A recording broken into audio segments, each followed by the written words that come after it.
Com este vídeo eu pretendo dar continuidade à crítica da ética marxista.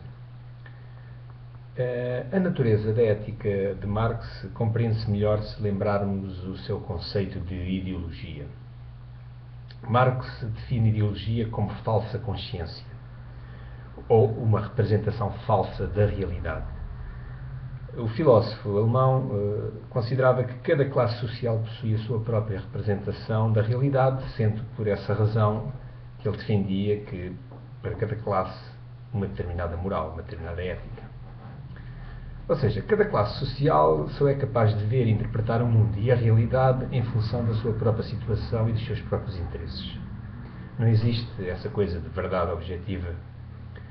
O catálogo de direitos e deveres da sociedade capitalista não passa, por isso, no entender de Marx, da representação jurídica que serve aos interesses da classe dominante.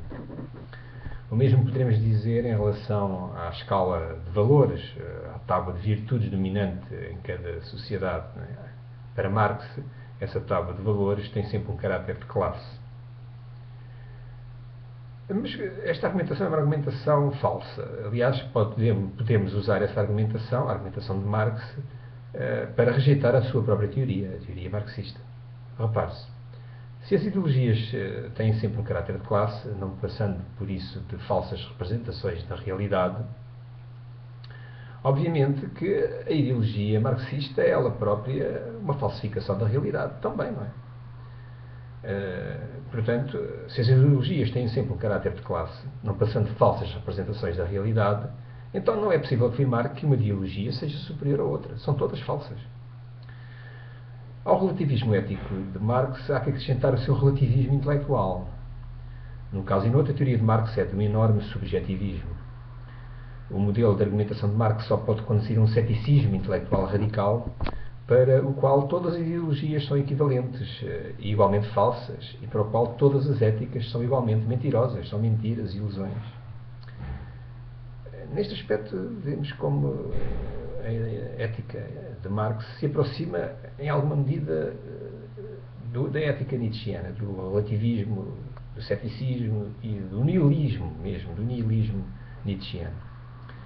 Marx considera que a ética, como qualquer outra componente da chamada superestrutura, é condicionada e determinada pelo modo de produção dominante. E em conformidade ele defende, e passo a citar, uma citação longa, mas que merece a pena evocar aqui, que não é a consciência dos homens que determina a sua natureza, mas pelo contrário é a sua natureza social e económica que determina a sua consciência. Num certo grau de desenvolvimento, as forças produtivas materiais da sociedade entram em contradição com as relações de produção existentes, ou não passa da sua expressão jurídica, com as relações de propriedade, no interior dos quais até então se tinham mantido. Fim de citação.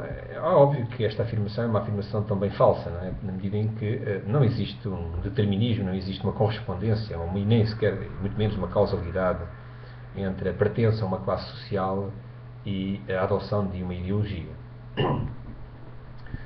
Aliás, se isso fosse verdade, o próprio Karl Marx e a vida de Karl Marx desmenta essa tese, na medida em que Karl Marx era um filho de um jurista judaico burguês, casou com Jenny von Westphalen, uma aristocrata muito rica, aliás, cuja herança, cuja fortuna Karl Marx esbanjou durante alguns anos, até haver com que esbanjar, não é?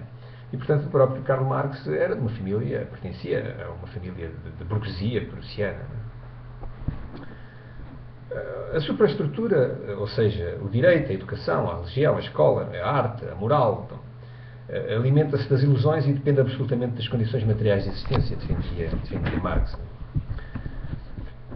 O indivíduo isolado, a quem são transmitidas pela tradição e pela educação, enfim, a ética, as normas, as regras, a moral, pode julgar que elas são a razão determinante e o ponto de partida da ação, mas isso, diz o Karl Marx, não é bem assim. Marx acrescenta: os pensamentos das classes dominantes são em todas as épocas os pensamentos dominantes. O mesmo será dizer que a classe que é o poder material dominante na sociedade também é o seu poder espiritual dominante. Este determinismo e esta causalidade estão por demonstrar, e aliás a própria realidade histórica enfim, mostra a falsidade destas teses. Sobre o caráter falacioso das ideias morais, sobretudo na sociedade burguesa, Marx ironiza, e passo a citar: a justiça, a humanidade, a liberdade, a igualdade, a fraternidade, a independência, estas categorias mais ou menos morais que soam tão bem, mas que nas questões históricas e políticas não provam absolutamente nada. A justiça, a humanidade, a liberdade, etc., podem pedir 1000 vezes isto ou aquilo, mas se a coisa for impossível não se faz e continua a ser uma quimera. Senhores, diz ele, não se deixem intimidar pelo substantivo abstrato da liberdade. Liberdade de quem? Não é a liberdade de um simples indivíduo em presença de um outro indivíduo. É a liberdade do capital, a liberdade que o capital tem para esmagar o trabalhador. Fim de citação.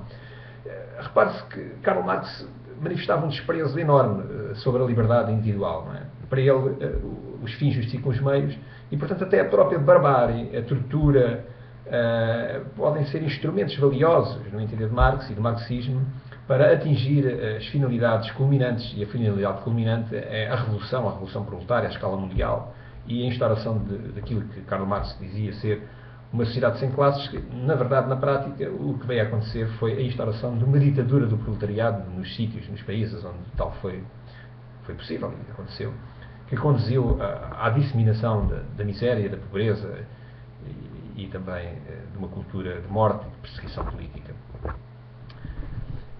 O que é então a moral para Karl Marx? Ele ridicularizava a moral dizendo que é a impotência posta em ação. E, portanto, dizia ele que as proezas que se realizam com as ideias, com as chamadas ideias cristãs, os valores cristãos, nomeadamente a caridade, a dedicação, a abnegação, o arrependimento, enfim, bondade, maldade, a recompensa, a punição, etc., tudo isso não passa de uma farsa e, portanto, trata-se de um conjunto de valores, uma tábua de virtudes completamente a evitar. E, por fim, portanto, nós podemos concluir que a ética marxista é uma ética que está completamente subordinada à política, à ideologia, à economia e centrada numa ideia fundamental que é a ideia de que os fins justificam os meios.